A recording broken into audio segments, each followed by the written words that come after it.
My name is Jim Bramham. I'm a humble inductee into this ever-expanding group of just downright awesome people. And I want to do tonight what Sugar would have done had she been here, and that is to thank the Off-Road Motorsports Hall of Fame for their support of land use advocacy organizations throughout the country. You did this with awards and dollars. These groups, like the ones tonight's recipient, Clean Deserts, do outstanding work to promote safety, stewardship, and responsible off-road recreation. Just last month, those dollars helped, secure the victory in yet another chapter of the Oceano Dunes saga in California.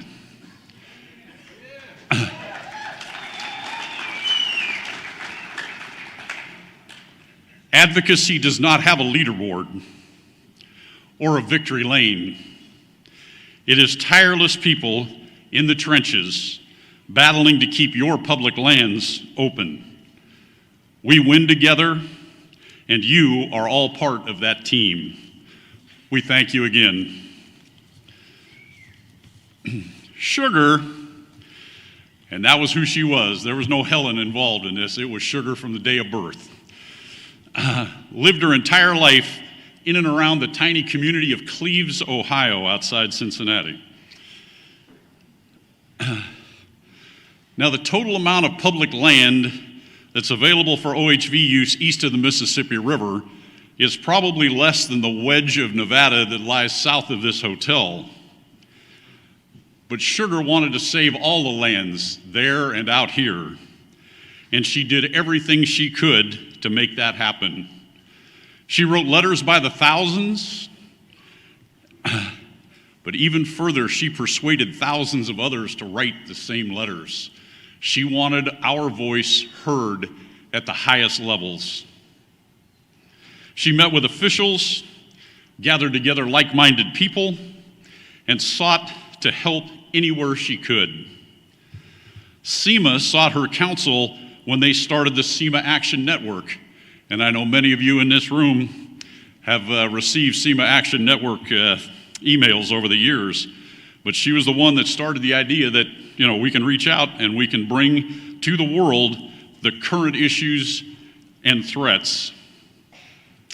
She helped create the North American Motorized Recreation Council and bring the regional OHV organizations together. That coalition is now 30 years old and meets annually as a guest of SEMA. She is a mentor of advocacy to so many of us. She created fire in the belly of everyday people with a passion for our sport. Dell and I, among many of you, are working to pass her doer enthusiasm on to the next generation. The IOK and East Coast four-wheel drive continue to be a force of good for the sport across the eastern United States. Gravel-Rama is now 50 years old. From a group of rambunctious club members to the cover of Peterson's four-wheel drive, they created an event that brought competition, innovation, and preparation together for the win. It is a testament to what can happen when a vision is coupled to hard work. When Bob Chandler built the first Bigfoot, weird-looking vehicle, you saw a picture of it in the slideshow, it was Sugar that introduced this to the world at Gravel-Rama.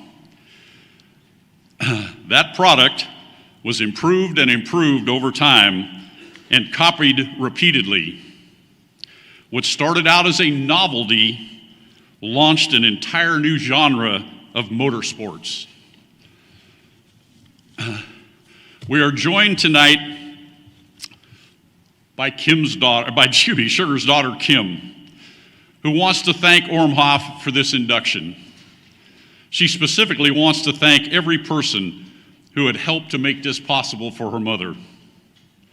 Kim, along with her family, Friends and folks from the East Coast Four-Wheel Drive Association, NAMRAC, and many OHV groups from around the country are here tonight. And all of them want to thank ORMHOF for reaching back into time to gather in one of the true legends of motorsports. A longtime friend, Jerry Schwartz, from the East Coast Four-Wheel Drive Association said, "The Hall of Fame is not complete without Sugar." And we just fixed that.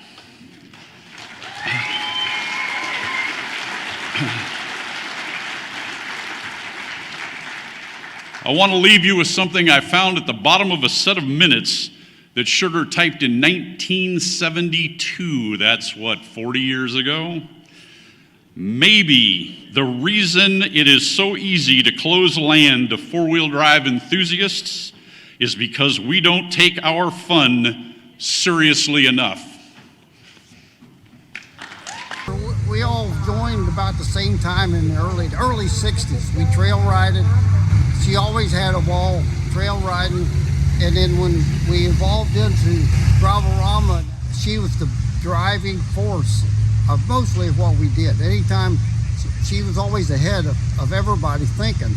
Her going into this Hall of Fame is a great honor for her, but also for the club. And I'm just tickled to death that this is happening to a person like her. Ladies and gentlemen, I have the honor of introducing you to Helen Sugar Fields.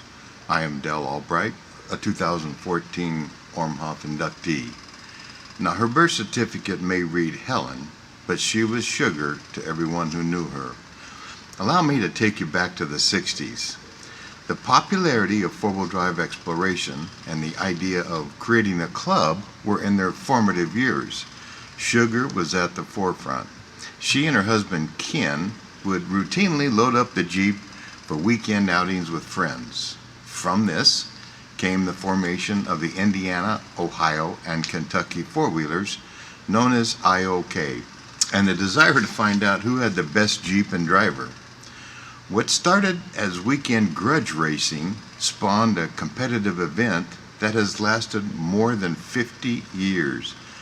Gravel-Rama, as it's called, became the most fiercely competitive off-road race event east of the Mississippi River.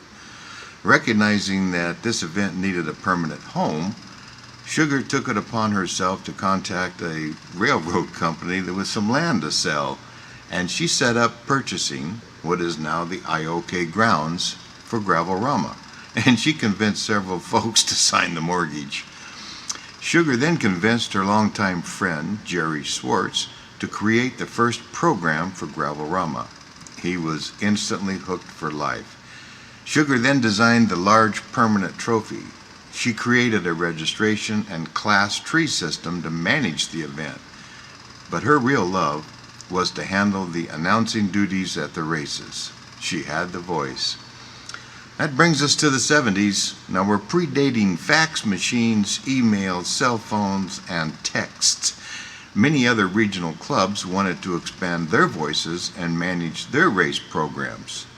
Thus, East Coast Four-Wheel Drive Association was formed. Sugar began using her talents to grow and bind the organization. In the world, there are leaders, followers, and doers. Sugar was the doer of everything she touched. She was infectious, motivating, and downright awesome.